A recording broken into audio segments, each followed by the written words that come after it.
여러분 안녕하십니까? 재림방송 교과 오늘 5과입니다. 성령의 능력을 힘입은 증언이라는 주제로 말씀을 한번 나눠보겠습니다. 서문에 너무 중요한 말씀이 있어서 제가 먼저 읽어드리고 그다음 일요일 이야기로 바로 좀 넘어가도록 하겠는데요.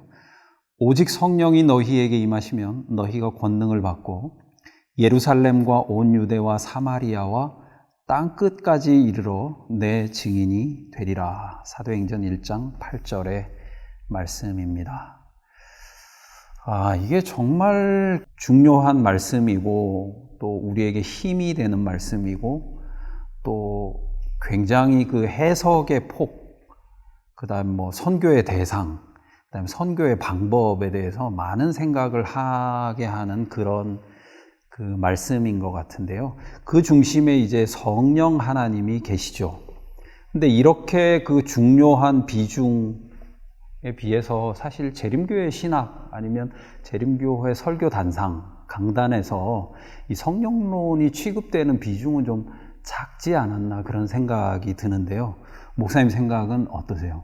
네, 저도 이 사도행전 1장 8절은 우리가 어릴 때부터 계속 외워왔기 때문에 중요한 말씀인 것으로는 아는데 왜 중요한지는 잘 설명을 못 들었던 것 같아요. 왜냐하면 1장 8절만 떼왔기 때문에 그래요.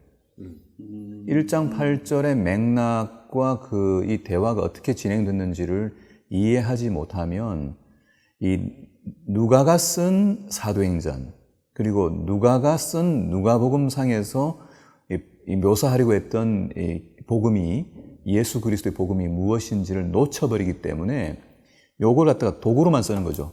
그러니까 뭐에 대한 일종의 선동 도구죠. 우리가 땅끝까지 가서 복음을 전해야 한다. 그러니까 선교해야 한다.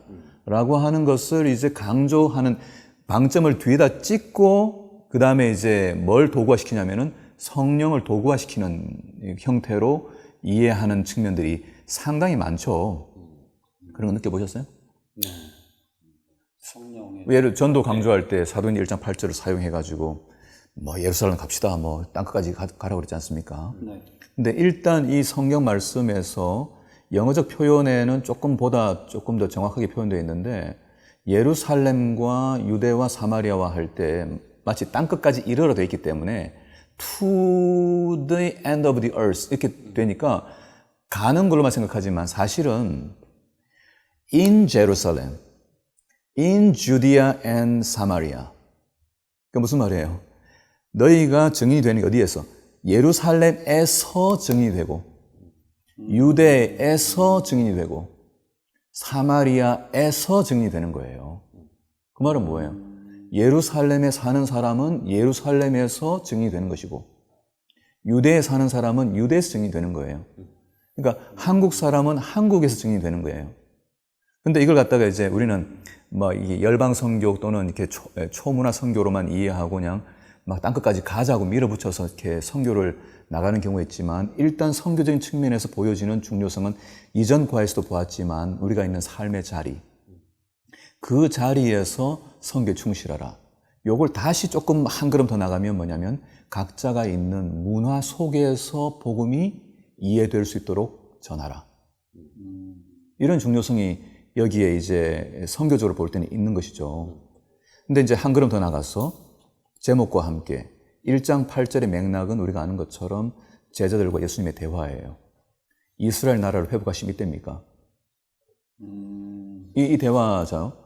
그때 지금 긴급한 상황입니다. 제자들은 예수님이 부활하셨고 그 다음에 이제 승천하실 것 같은 이제 이 상황 속에서 이제 뭘 하셔야 되는데 부활하셨으니까 엄청난 사건이잖아요. 뭘 하셔야 되는데 자 그러면 이스라엘 나라 회복하셔야죠.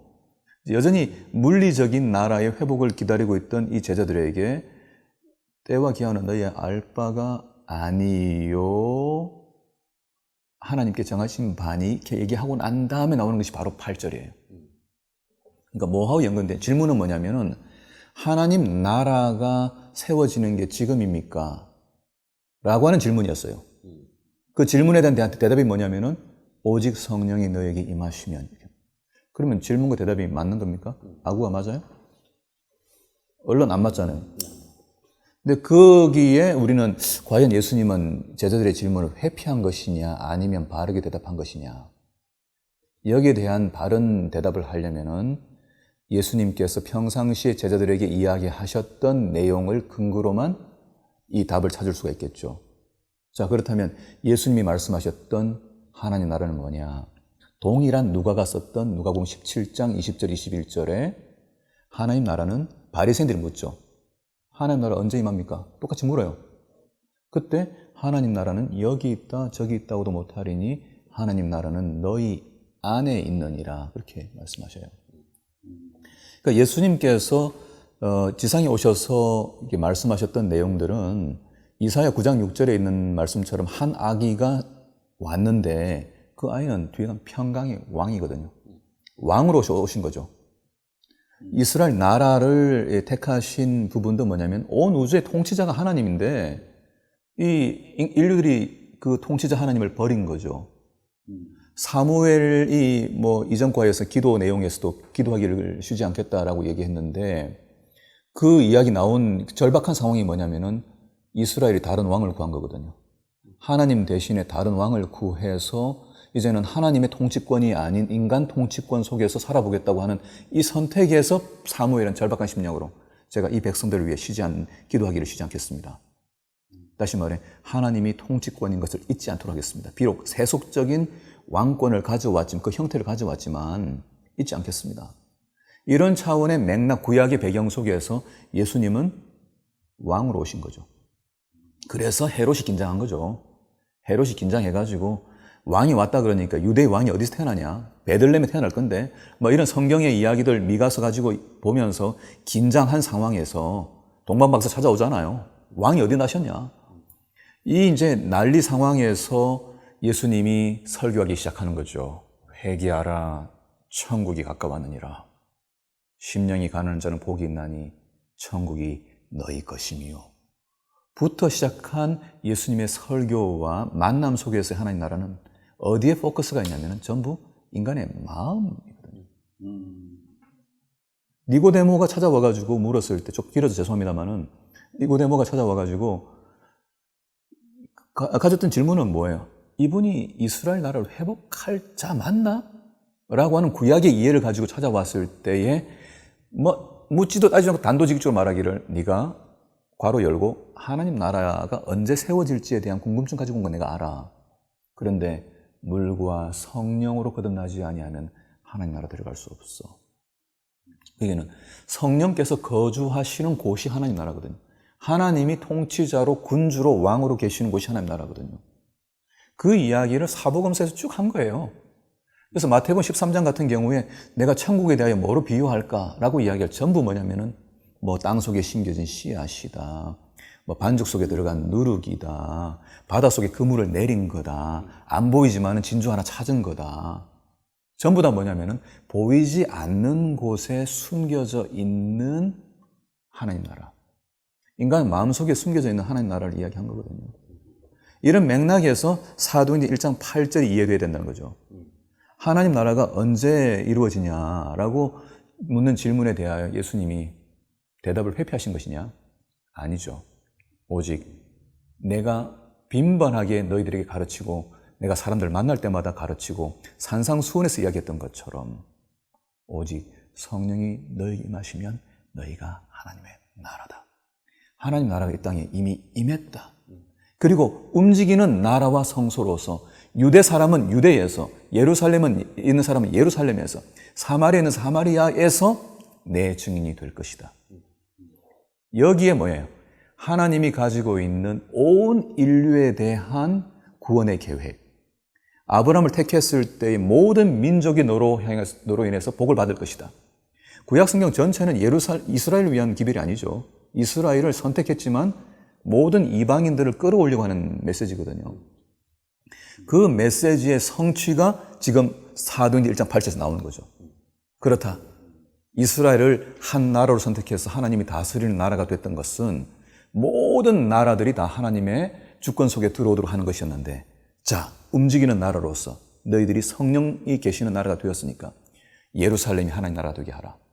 유대가 하나님 나라가 되게 하라. 적용하면 우리가 있는 공릉동이 하나님 나라가 되게 하라. 네가 있는 네 가정이 하나님 나라가 되게 하라. 너가 있는 학교가 하나님 나라가 되게 하라. 뭐 이렇게 적용하는 소위 문화적 다양성 속에서 이렇게 출현한 내용이라는 거죠. 일단 여기까지 말씀드리고. 네. 네, 저는 좀 시청자 입장에서 그 목사님이 말씀하신 거 두 가지가 굉장히 좀 인상적이었는데요. 첫째로는 우리가 성령 충만하게 되면 경계가 없는 그 나라, 예, 그래서 예루살렘에서 유대로, 유대에서 사마리아로 땅끝까지, 그래서 그 나라는 경계가 없다. 이렇게 된다라고 하는 게 좀 인상적이었고요. 오늘 좀 충격적인 내용이 많은데, 두 번째로는 예언 연구와 예언의 성취에 대한 우리의 관심이 많잖아요. 우리 또 공동체의 전통이기도 한데, 근데 그게 결국은 본질적으로 왕과 그의 나라에 대한 것이다. 이게 우리 예언 연구와 예언의 성취에 있어서 가장 어떻게 보면 본질적이고 최종적인 관심이다. 네. 맞나요? 제가 네. 이해한 게? 네. 저희 재림교회가 가장 깊이 연구했다고 보여지는 다니엘서의 기별이 마지막 종국에 하나님이 한 나라를 세우시리니 나라 이야기죠. 요한계시록 마찬가지. 하나님께서 나라가 되시는 거죠. 그럼 이제 결국은 우리 예언 연구나 예언의 성취 그리고 그 성령론, 성령 하나님의 역할 같은 것도 결국은 그 나라 백성으로서의 삶으로 가고 있다. 그렇죠. 예. 이렇게 이해해야 되는 건가요? 그렇죠. 우리가 이 땅에서 하나님의 나라가 되었기 때문에 도래하는 영광의 나라에 들어가는 것이죠. 그러니까 도래하는 영광의 나라에 들어간다고 하는 것은 내가 하나님 나라로 살아보니까 갖는 이 기쁨이 너무 큰데 이걸 놓칠 수가 없어서 연장선에서 보는 그 재림에 대한 기다림이지, 재림이라는 게 그냥 예수님 당신의 그냥 인격을 기다리는 게 아니라는 거죠. 그의 나라에 임하는 것을 기다리는 거죠. 그의 통치를 기다리는 거죠. 그러면요, 조금 비슷한 주제여서 그 수요일 이야기를 좀 묶어서 한번 생각을 해보고 싶은데요. 저는 이 성령, 영어로 Holy Spirit이라고 하는 이 용어, 이 단어를 소문자로 사용해서 하나님이 아닌 어떻게 보면 좀 적용편이라고 생각할 수도 있는데요. 거룩한 영, 이 시대에 유효한 어떤 거룩한 정신, 그런 것에는 어떤 것이 있을까, 좀 질문을 해보고 싶습니다. 단순하게 저는 말씀을 좀 하셔야 되는데, 제가 지금 얼른 생각나니까, 우리 성령의 열매, 갈라디아서 5장 나오는 성령의 열매, 이게 이제 우리가 다 아는 것처럼 품성의 열매다, 이렇게 이야기하죠. 근데 이제 이 품성의 열매를 우리는 대부분이 이제 개인적 차원의 품성 변화로 포커스를 맞추는 경향이 많은 것 같습니다. 그러나 제가 보는 견지에서 이 열매들은 사회적인 차원에서 열매들이에요. 다시 말해 관계적인 차원에서 열매들이에요. 사랑이 혼자 됩니까? 기쁨이 혼자 기쁨이 가능합니까? 혼자서 화평하고 화해하고 전쟁 안 할 수 있습니까? 절제라고 하는 것이 어떤 상대가 없는 것이 절제가 됩니까? 모든 것들이 다 관계적인 사회적인 차원에서의 열매들인데, 이제 우리가 재림교회가 한동안 상당히 영향받았던 소위 완전주의적 이 신학, 마지막 세대의 재림교회의 정체성마저를 그렇게 이해해왔죠. 우리가 또 이해하고 있는 측면이 있고, 저도 전면 부정하는 건 아닙니다만은, 제가 갖고 있는 이 신학의 문제점은 뭐냐면은 포커스를 전부 개인의 경건과 거룩성에 포커스를 맞추다 보니까 사회적인 측면에서의 관계적인 측면은 거의 소홀히 되는 측면이 있는 것 같아요.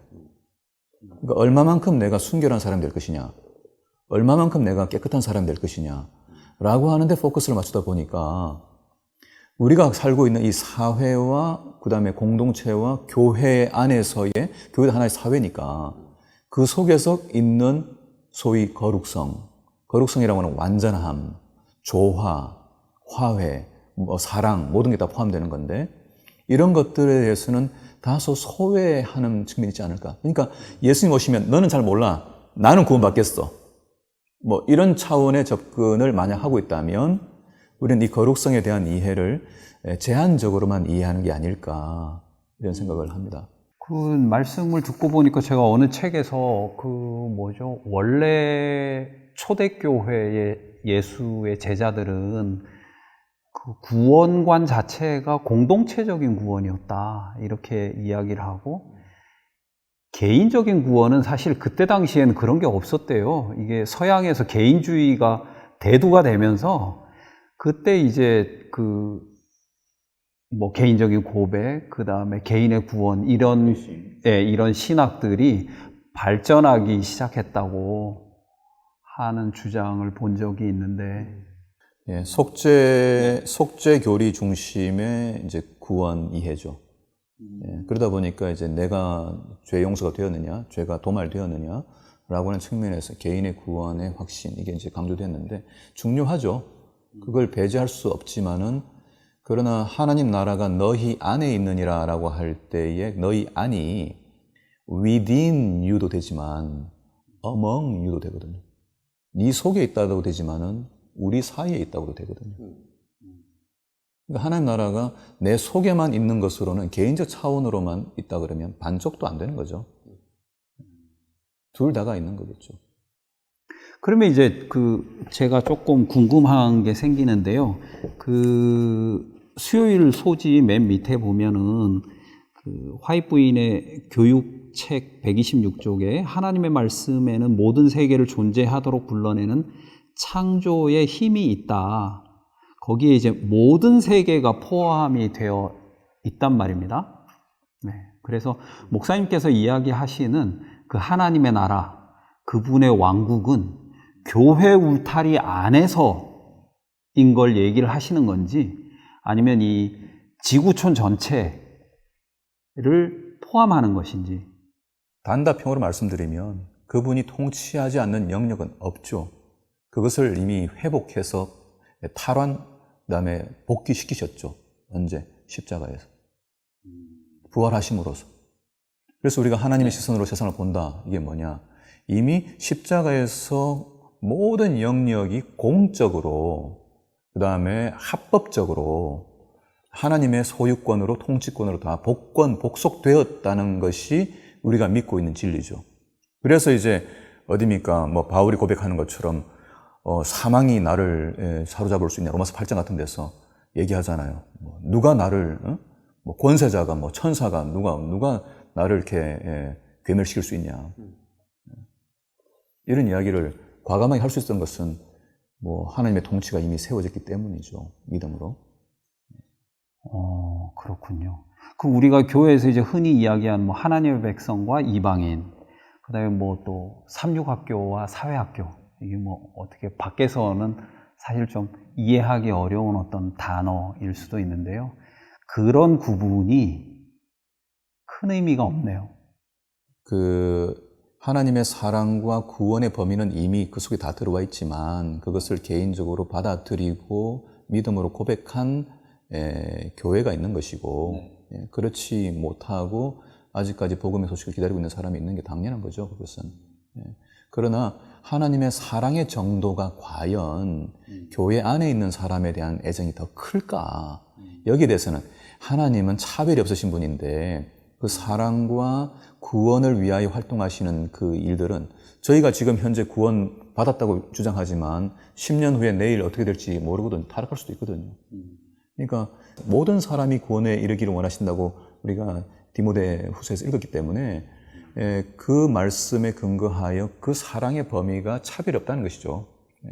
그러나 우리가 먼저 진리를 받아들이는 행운을 갖게 된 것이고 축복을 얻게 된 것이고 또 아브라함이 선택받았던 것처럼 복음 전파 또는 세상을 복되게 하는 하나님 나라가 되게 하는 그 역할로 우리가 부르심을 받은 거죠. 네, 복음이 필요한 대상은 분명하게 존재하지만 우리가 생각했던 것보다 하나님의 나라, 그 왕국은 굉장히 크고 넓다. 그런 정도로 이해를 하게 되는 것 같습니다. 화요일에 보면 성령과 전도, 라고 하는 주제로 내용들이 나오고 있는데요. 거기에 또 되게 인상적인 표현들이 있어요. 그건 뭐냐 하면 성령은 사도행전 곳곳에 등장한다. 다시 이제 성령 하나님이 나오고 있고요. 근데 그분이 활동하는 방식이 있는데 뭐냐 하면 신자들이 다양한 방법으로 주를 증언할 때 그들을 위해 그리고 그들을 통해 일하셨다. 다양한 방법이란 말이 나오고요. 또 세 번째 문단으로 넘어가면 1세기의 성령은 놀랍도록 다양한 사역을 펼치셨다. 위에 언급된 사건들은 그분이 행하신 일들의 일부에 불과하다. 이렇게 어떻게 보면 좀 충격적인 진술이 나오고 있습니다. 이 다양이라고 하는 말은 어느 정도를 의미하는 건가요? 보통 우리 선교한다, 전도한다라고 할 때는 말씀 선포만이 이게 모든 사역의 전부다. 이렇게 생각하는 경우가 많이 있는 것 같아요. 제가 몸담았던 선교회도 그랬던 것 같고, 그래서 이제 이 말씀 전도를 위한 이제 연결식 성구 같은 것들을 이제 암기시키고, 시대의 소망 목차를 성령절과 함께 암기시키고, 그 시험을 보고, 이제 그런 테스트들이 있었거든요. 근데 하지만, 성령의 사역은 훨씬 다양하죠. 실은 인간이 다 다양하듯이. 그래서 그들의 탤런트와 그들의 관심사와 그들의 사회적인 지위, 교육 정도, 그들의 형편 이런 거에 따라서 아마 되게 신자들이 다양한 방법으로 주를 표현하고 선교에 접목했을 거라고 생각이 듭니다. 근데 그런 것들조차도 때론 우리가 성령의 사역이 아닌 되게 인간적이고 개인적인 거라고 우리가 착각하는 경우가 있는데, 여기서는 바로 그거야말로 성령의 다양한 사역에 되게 다면적인 성령의 사역의 한 부분에 불과하다. 이런 것 같아요. 고린도전서 12장을 시작하면서 13장까지 연결될 때에 이제 고린도전서 12장이 성령의 은사에 대한 설명을 하잖아요. 로마서 8장과 에베소서 4장과 함께. 거기에 내용을 이제 쭉 바울이 몰아가는 방향이 13장으로 가면서 다 선지자겠느냐, 다 교사겠느냐, 다 예언하겠냐. 그러면서 너희는 더 큰 은사를 사모하라. 그러고 난 다음에 이제 그 중에 제일은 사랑이다. 이렇게 이제 나가는 거죠. 제가 주목했던 내용은 이런 게 있어요. 초대 교회를 부흥하게 했던 원동력, 기본적인 시스템은 무엇이었을까? 사도들의 활약들이 있죠. 또 순교자들이 나왔죠. 그래서 그들이 본 그 놀라움을 금치 못할 죽음을 두려워하지 않는 믿음들을 봤죠. 그런데 이제 이면에 보여지는 중요한 역할들을 했던 사람들은 누굴까? 그들은 어머니들이었다. 여성들이었다. 다시 말해 가정 일을 하면서 하찮은 일, 영어로 chore 하죠. 아주 작은 일들, 집안 청소를 하는 가정교회, 교회가 위주였기 때문에 그 어머니들과 여성들이 보여줬던 보이지 않는 예수의 정신과 같은 섬김과 봉사가 예수를 따르는 제자가 되는 게 무엇인지를 계시하는데 가장 중요한 모델과 예시로 작동하지 않았을까.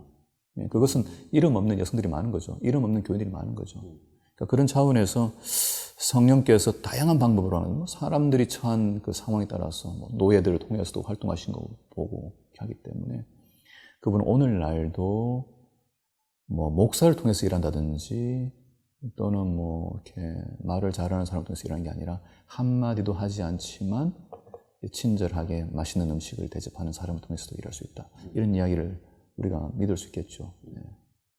일상 속에서 굉장히 다양한 방법을 통해 역사하시는 그 성령의 역할을 생각을 해보게 됩니다. 네, 그리고 네. 이제 코로나 상황에서 우리가 이제 고민하고 있는 것이 과연 공적 예배가 유지될 수 있을까? 또는 오늘날 우리 교회 시스템 같은 형태의 건물들이 과연 계속 필요할까? 사람들이 다중으로 모이는 이런 집회들이 가장 위험한 상황이 되는 환경에서 우리는 어떻게 계속 복음을 전할 수 있을 것일까? 여기에 우리는 상당히 신선한 접근들이 필요한 것 같아요. 혹시 그런 생각들 좀 해보셨는지 모르겠어요. 그래서 제가 대학원에서 그 수업 시간에 들은 건데요. 되게 요즘 선교적 교회라고 재밌는 시도들이 많은 게 어떤 목사님은 무슨 LA에서 신발 가게 같은 걸 해요. 그래서 자기가 뭔가를 복음을 선포하는 게 아니라 신발을 사러 온 사람들의 이야기를 듣는다는 거죠. 그리고 거기에 이제 그 사람의 관심사에 맞는 그런 신발을 골라주면서 이제 복음의 접촉점을 만들고, 뭔가 주일에는 뭔가를 하겠죠. 예배 같은 거를. 그래서, 찾아오는 교회뿐만이 아니라 또 찾아가기도 하고, 굉장히 다양한 그런 그 교회의 모델들, 새로운 시도들이 있는 것 같더라고요. 굉장히 놀라웠어요, 제 입장에서는. 네, 교회사가 가운데 앤드류 월즈라는 사람이 이제 이야기하기를 우리는 마치 초기 교회 때부터 지금까지 우리는 똑같은 교회가 존재한 걸로 생각하는데 사실은 그 역사마다 존재했던 교회의 형태나 방식들은 완전히 달라가지고 만약 우주에 외계인이 있어가지고 모든 시대를 시공을 초월해서 방문할 수 있다 그러면 1세기 교회, 3세기, 5세기 교회, 7세기 교회, 10세기 교회, 15세기 교회 이것들이 다 전혀 다른 종류의 그 조직체로 볼 거다. 전혀 똑같은 걸로 보지 못할 거다. 그만큼 다양한 시간 속에서의 다양성도 있었고 그 다음에 문화적인 그 차이가 있어서 유럽의 이렇게 스코틀랜드의 교회와 그 다음에 독일의 교회와 그 다음에 미국의 교회, 아프리카의 교회와 한국의 교회와 이것들이 다 다른 종류의 그 얼굴과 건물들과 예배 형태를 가지고 있어서 그게 진짜 같은 걸까? 라고 생각할 수 있을 거다. 그런 이야기를 한 적이 있거든요. 그러니까 저는 이제 얘기하고 싶은 게 뭐냐면 교회라고 하는 것이 유니티가 있어서 그 속에 공통의 분모가 있지만은 표현하는 방식은 얼마든지 다양해 왔고 다양해질 수 있다. 또 조금 더 강조해서 다양해야만 한다. 우리가 염두에 두는 사람들이 누군지에 따라서 더 설명 안 해도 되겠죠.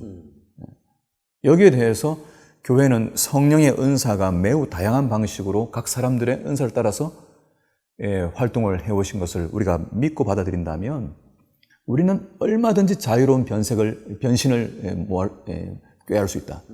왜? 우리가 믿는 하나님은 창조주 하나님이시니까. 안식 신학이 그걸 가르치고 있으니까요. 예전에는 그게 교회냐? 이렇게 뭔가 새로운 시도를 누가 할 때 그렇게 질문하는 분들이 있었잖아요. 그러면 이제 앞으로 만약에 50년, 100년 이렇게 교회가 또 가게 된다 그러면 이게 교회다. 이렇게 얘기할 날도 오게 되는 건가요? 굉장히 다양한 시도들. 오히려 이제 대형 교회에 대한 부분이 상당히 위험하게 이제 취급되는 상황이고, 신천지 같은 경우에는 코로나 상황 이후로 경계도 없이 그냥 다다다다 붙어서 예배 드리는 부분이야말로 사회에 위협이 되는 그런 상황이 된다 그러면 우리가 어떻게 복음을 전할 것이냐. 훨씬 더 창의적으로 우리는 점조직화하거나 또는 더 작은 그룹의 모임들로서 존재하되 다양하게 활동하면서 또 이제 연합하는 그런 일들을 우리가 가능하게 할 수 있다고 보여지고요. 그게 원래 교회 역사에서 많이 보였던 모습들이니까. 결국은 이제 또 성령 체험, 성령 사역 그렇게 이제 수렴이 되는 건가요? 성령의 역사가 정말 진실로 그분의 임재와 또 하나님 나라로서 그분을 따라가려고 하는 사람들에게 어떤 사람은 아까 신발가게 말씀했지만 A라는 방법으로 어떤 사람은 B라는 방법으로 얼마든지 그렇게 이끌어 가실 수 있다고 보는 거죠. 네, 알겠습니다. 그러면 그 연장선상에서 목요일 이야기로 한번 넘어가 보겠습니다. 뭐 어떻게 보면 계속 반복되는 이야기일 수도 있어요. 거기 그 첫 번째 문단 두 번째 줄에 보면요. 사도행전은 문화적인 편견에 맞서 승리하고 평생 몸에 밴 습관들을 변화시키며 온 인류에게 그리스도의 은혜와 진리를 가르친 복음에 대한 일종의 사례 연구서이다. 이게 굉장히 낯선 이야기이기도 하고 어떻게 보면 좀 신선함을 넘어서 뭐 충격적인 이야기이기도 한데요. 이 사례 예를 들어 뭐가 있을까요? 일단 사도행전 15장 같은 경우에 예루살렘 총회 같은 내용들은 아시다시피 그리스도인 되는 일에 있어서 이방인들이 유대인이 될 필요가 없다. 그러니까 문화적으로 유대인들이 가지고 있는 그 의식들, 할례 이런 것들을 하지 않아도 된다고 하는 것으로 가는데 그 단계가 어려웠거든요. 이게 막 굉장한 논란 가운데에서 정리됐잖아요. 근데 이미 이전에 성령 사건을 통해서 이제 성령이 내리실 때에 이제 우리가 이해하는 것처럼 방언의 역사가 일어나죠. 베드로가 설교하는데 각기 자기 언어로 이해하잖아요. 여기에 대한 선교적 가치는 무엇인가 하면은 하나님께서 복음을 전할 때 유대인으로서 설교하고 있는 이 베드로의 방식과 문화를 그대로 플랜트하지 않으셨다는 거죠. 예, 아람 사람 저기 사우디에서 온 사람 사우디에서 남쪽에서 온 아프리카에서 온 사람 아프리카에서 각기 자기들이 가지고 있는 문화적인 언어가 문화이기 때문에 그 특성들을 그대로 유지하면서 그들의 문화 속에서 이해하도록 복음이 전달됐다. 네. 그렇기 때문에 이 사도행전이 사례라고 하는 이 얘기는 이 하나의 문화 속에서 소위 주데오 크리스천, 유대 기독교라고 하는 것에서 출현한 기독교가 다른 문화권으로 들어가면서 타 문화권을 어떻게 수용하고 그 다음에 이제 상대했는가. 여기에 대하여 이제 다양성을 인정하고 문화적 차별성을 인정한 그런 형태의 교과서로서 우리가 볼 수 있겠다고 합니다. 네. 그 말씀을 들으면서 새벽 기도에 대한 이야기가 좀 생각이 나는데요. 이게 뭐 맞는지는 모르겠습니다. 새벽 기도 문화가 전 세계적으로 좀 유래를 찾기 어려운 한국만의 고유한 문화고, 예전에 이제 우리 어머니들이 정한수 떠다 놓고 기도하던 그 문화가 기독교 문화하고 결합이 돼서 우리의 그 새벽 기도라고 하는 그 새로운 신앙 문화가 탄생한 것이다. 그렇게 주장하는 이야기를 들은 적이 있는데 맞나요? 그렇죠. 이 새벽 기도회라고 하는 것이 이제 한국적 문화 속에서 접목된 게 확실하고요. 일찍 일어나던 농경사회의 습관들이 이제 몸에 배어 있는 이전 세대의 어른들에게는 매우 그 자연스러운 일들이었을 것이고요. 그 다음에 새벽에 4시쯤 일어나려고 그러면 9시 전에 자야 되잖아요. 그렇게 자려면은 해가 지면 자는 겁니다.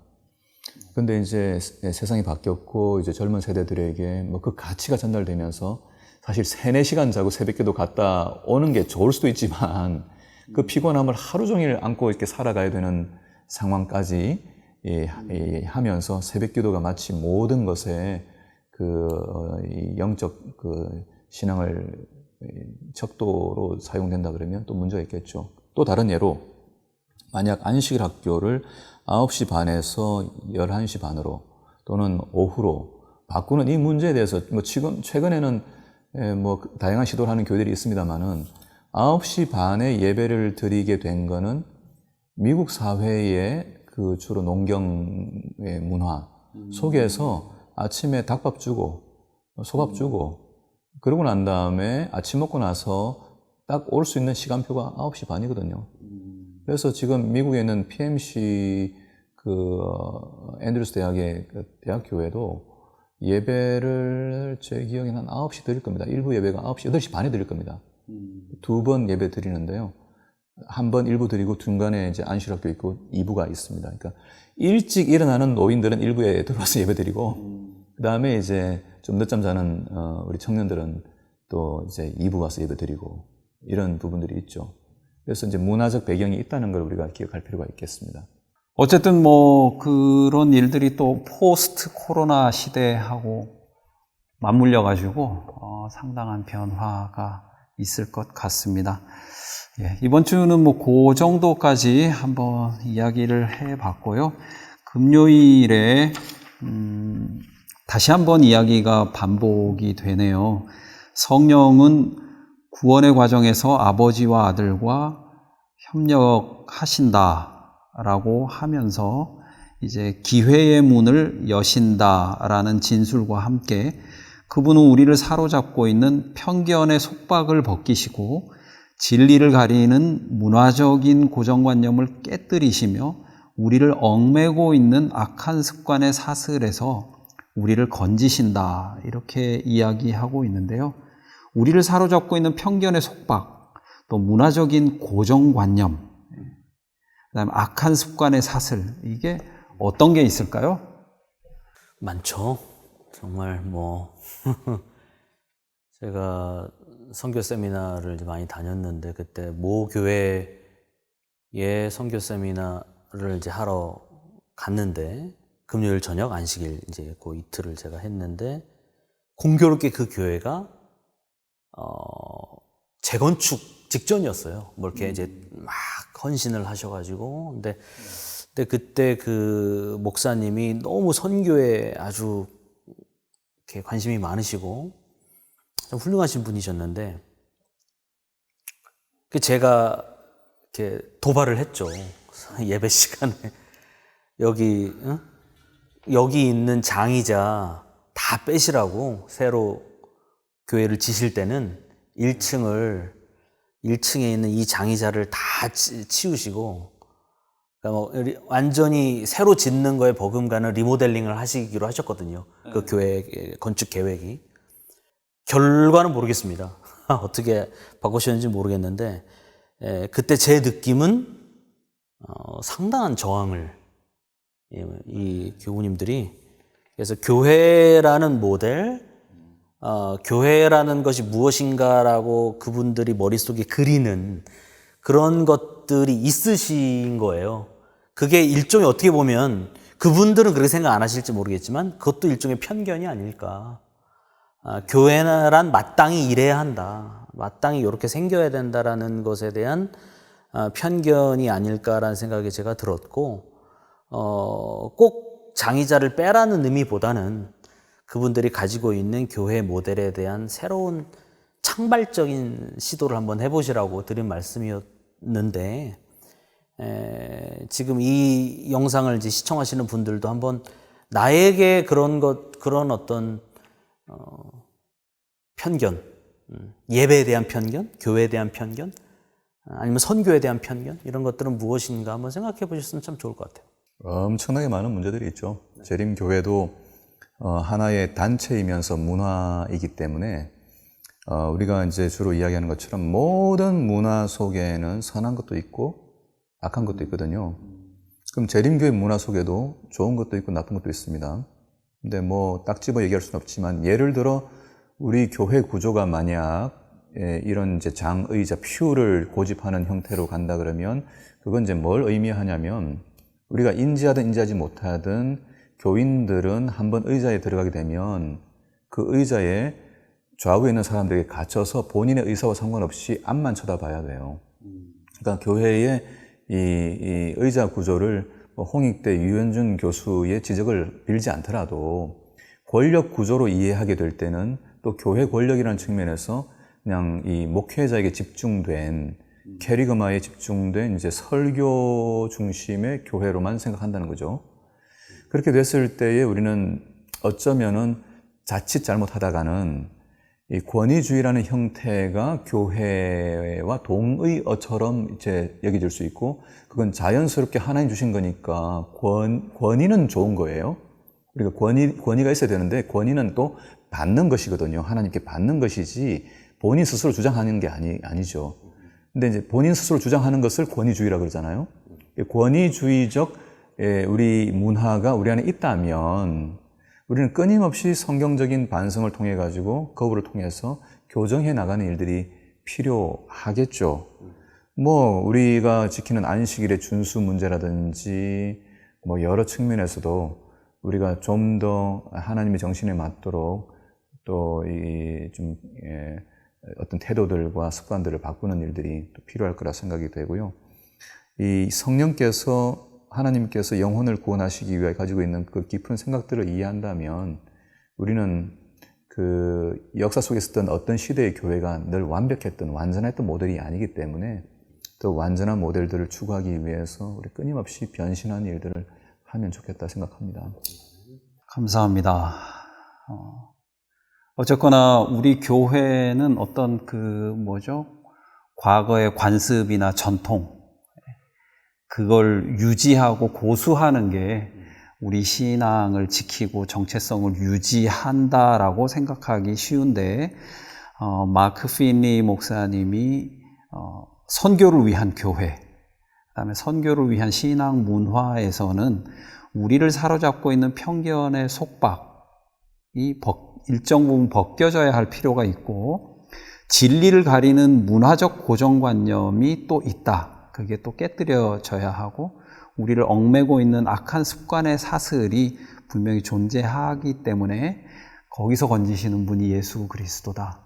이렇게 이야기를 하고 있는 것 같습니다. 이번 주 교과 참 좋은 말씀이 많았는데요. 이런 성령 체험과 성령과 동행하는 삶이 또 한 주간 동안 여러분의 삶 속에서 매우 새로운 신앙 고백, 또 신앙 체험이 되었으면 좋겠습니다.